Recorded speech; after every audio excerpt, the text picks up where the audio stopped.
Welcome everybody. Today we've got about a 6,200 pound Grey Wolf 27 DBS behind us. And between the very uncommon floor plan concept that exists here initially, and then the aftermarket modifications made by the previous owners, I think it's pretty safe to say that this is probably one of the most unique RVs I've seen, certainly this year. And considering the way 2020's been, I'd say that's saying a lot.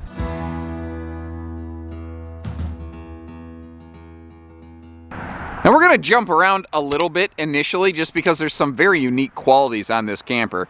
And really the entire idea of this floor plan is a little different. The concept here was like, instead of something, say like a 32 BHTS Jayco or Wildwood, you've got, two slides, one in the living room, one in the bunkhouse. You have a direct entry bathroom door, you have a camp kitchen. This RV has all of those things. It just accomplishes them in a smaller size. Now sometimes, like this camp kitchen, they had to kind of figure a little bit different way of doing it.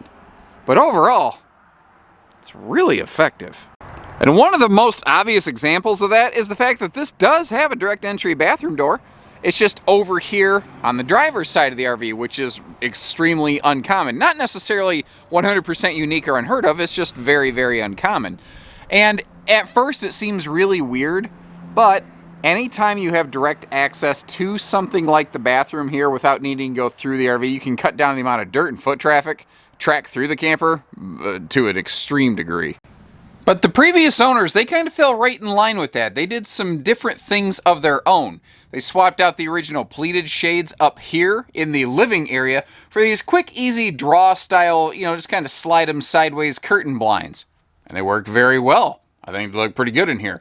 And then you can see they actually did a little simple covering of the cushions. Now, they didn't actually go to a upholstery shop and re-seam or re-sleeve the cushions. They actually just found a nice fabric they like, carefully wrapped it around it, got it kind of pinned and secured in place, and created their own little covers. Similarly, they added just like a little kind of stick-on cover to the existing tabletop. So in a way, they have actually provided extra shielding and protection of the dinette upholstery and tabletop that wouldn't have been there initially. However, that stuff, if you didn't want it there, it could be peeled, it could be removed. I think the curtains you'll probably leave. They work just fine. The one that's going to probably be a make or break for some people is up front here. And I like what they did, actually. It's kind of a classic thing. This used to have a central island entertainment center.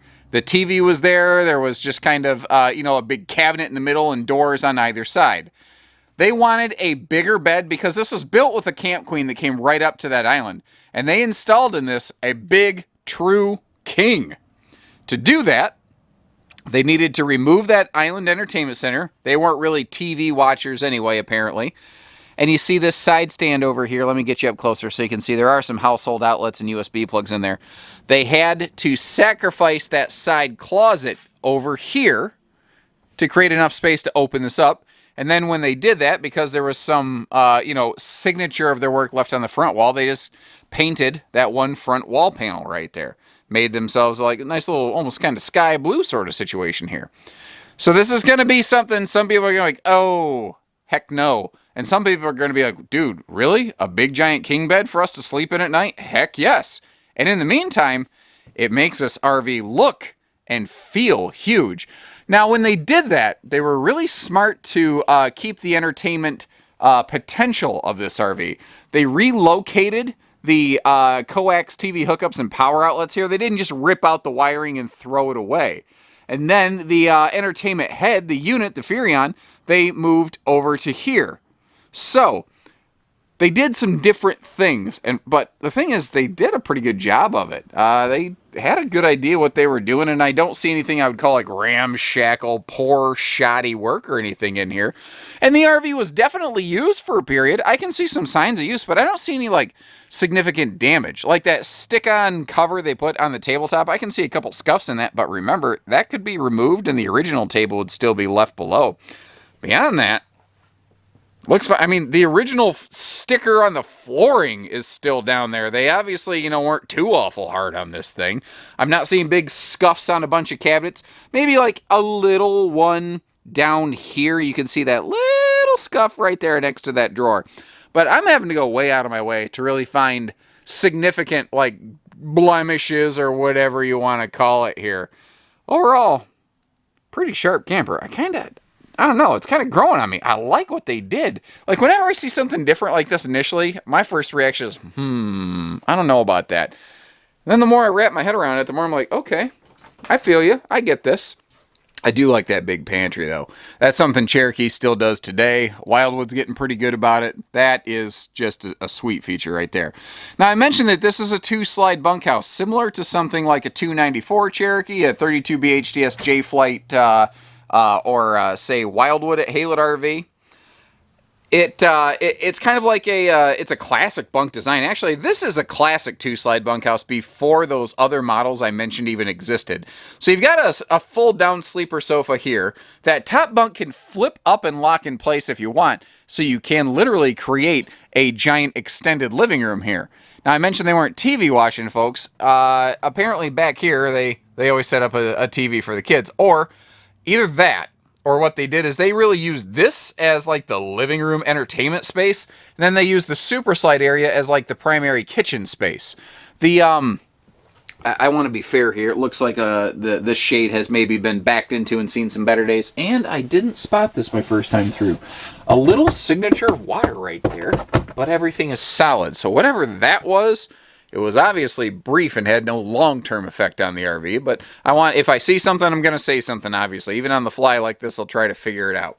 Now, the bathroom, we got just a very brief peek at it previously with that exterior door open. What I like in here is that sealed edge counter. Now, I haven't talked about that, but in the kitchen and the bathroom and the dining, all the countertops are a sealed edge press membrane material.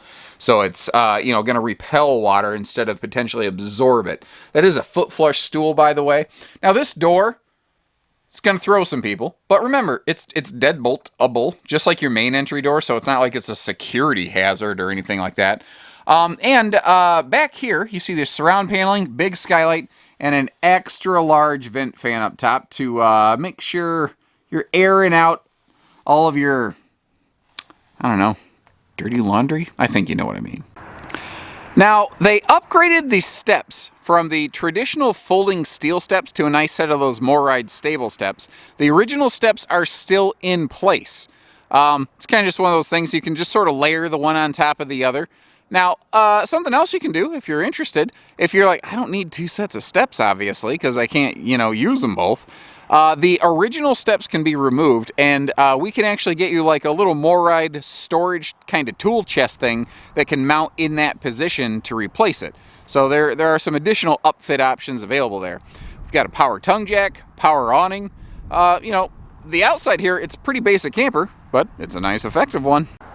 We had already peeked inside that door from 2 directions, actually. What I want to do is draw your attention up to the top. Just beyond the air conditioner, you can see where they have like a Camco roof vent cover for that big XL vent fan.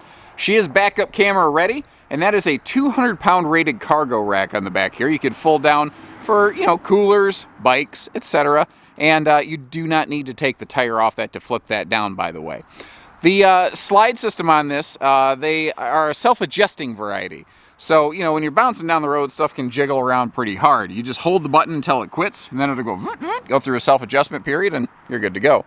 Then over here, once we get past the slide, you see that we actually still have a pretty good awning space, and it's really feature-packed. On the left-hand side, we have exterior TV hookups and speakers. We already saw the little mini camp kitchen. There's an outside shower right there, too. Kind of, in a sense, acting as your faucet, but very good for campsite cleanup. Or, gentlemen, if your, wife, girlfriend, whatever, takes a little snooze in the lawn chair over here, you can hit her with some cold water real quick, wake her up, and then run inside and deadbolt the door, and then call 911, call an ambulance, because she's going to kill you. Gas grill hookup down below, naturally. You could use it for the stovetop that we're looking at, or you could bring your own Blackstone or anything like that. The entry door is anti-slam. The handle is extra large. There's a couple little spots, like, this is interesting. I don't know if it's like a signature of power washing or what, but the blue aspect of that speaker has really kind of crumbled a little bit. But I don't see, like, if you look up at the decals, they're not weathered and peeled and flaky. So I've never seen that ever before. I'm not really sure what the cause is there. And if you're smarter than me, if you got an idea, leave a little comment. Let me know. Maybe I'm just not that smart. My wife will confirm that. Simple side mount solar prep plug up here, by the way, if you're going to go off grid a little bit. And you can see they had some big blocks for kind of leveling things out or putting under the stabilizer jacks for stability. And then up here, we've got a nice pass-through compartment. It actually passes through to under the bed. It doesn't pass through from side to side because that's where Cherokee tends to put their water heaters, just so that they have a very consistent place they can put it. So I think this is not going to be for everybody, but if this is your cup of tea, I don't know if there's another flavor quite like it. This is, again, one of the most unique things I've seen. They did some modifications. They didn't do any of them badly. I'm not unhappy with what I see here. I was a little off balance at first, but I adjusted, and I'm kind of liking the way she rides. So give us a call. Let's get you camping, because whether you need hitching, pieces, parts, trades finance, RV delivery, truck and trailer package deals, or everything in between, we only do everything at Haylett RV and here at A1 RV. So take care, stay safe, have fun, and have an A1 day, everyone.